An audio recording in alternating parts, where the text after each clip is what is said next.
कहते हैं कुछ लोग खूबसूरत पैदा होते हैं और कुछ दूसरों की जिंदगियों में रोशनी बांटकर खूबसूरत बन जाते हैं।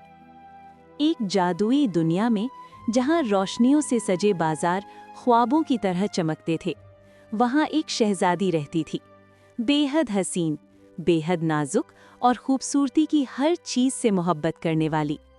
एक दिन वो एक ख्वाब जैसे बाजार में दाखिल हुई, जहां हर चीज जगमगा रही थी, चमकते जूते, जादुई लिबास और हवा में बिखरी रोशनी। शहजादी एक दुकान पर रुकी, जहां फेरी स्टाइल जूते रखे थे, हर जूता जैसे किसी कहानी का हिस्सा हो।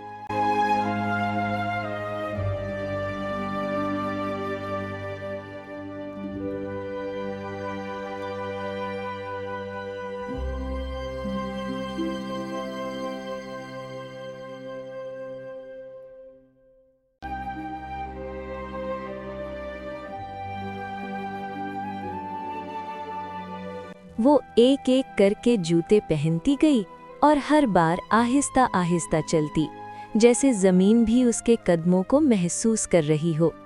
फिर वो लिबासों की तरफ बढ़ी, नर्म लहराते हुए फ्रॉक्स, जिन पर चांद, सितारे और ख्वाब सजे हुए थे। वो घूमी, मुस्कुराई और लम्हे भर के लिए दुनिया बिल्कुल मुकम्मल लगने लगी। लेकिन वापसी के रास्ते में उसकी नज़र एक लड़की पर पड़ी। वो सड़क के किनारे बैठी थी, पुराने कपड़ों में, खामोशी से रोती हुई। शहजादी रुक गई। पहली बार उसने खूबसूरती से हटकर कुछ देखा था। वो आहिस्ता से उसके पास गई और नरमी से पूछा, तुम क्यों रो रही हो? लड़की ने आंखें उठाईं। मेरे पास कुछ भी नहीं, ना मेरे लिए, ना मेरी बहनों के लिए। इस एक लम्हे ने शहजादी के दिल को बदल दिया। उसने अपने हाथों में मौजूद जूतों और कपड़ों को देखा और फिर उस लड़की को, और उसने फैसला कर लिया।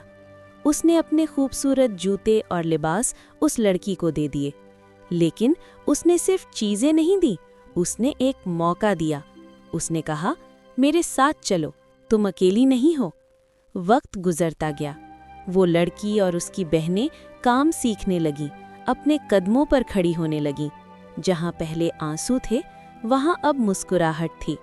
जहाँ पहले अंधेरा था, वहाँ अब रोशनी थी। और फिर एक दिन वही लड़की जो कभी सड़क किनारे बैठी रोती थी, आज एक मजबूत, बाएतमाद औरत बन चुकी थी। लेकिन उसकी कहानी यहीं खत्म नहीं हुई। एक दिन उसने भी एक और ज़रूरतमंद को देखा और बगैर सोचे उसकी मदद की, क्योंकि अब वो समझ चुकी थी कि असल ताकत लेने में नहीं, देने में है। आखिर में शहजादी और वो लड़की साथ खड़ी थीं, मगर अब वो सिर्फ एक शहजादी नहीं थी, बल्कि एक रोशनी थी जो दूसरों को भी रोशन कर रही थी।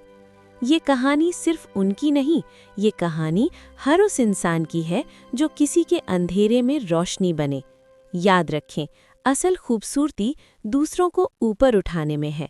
और अब एक सवाल आपके लिए, क्या आपने भी कभी किसी की मदद की है?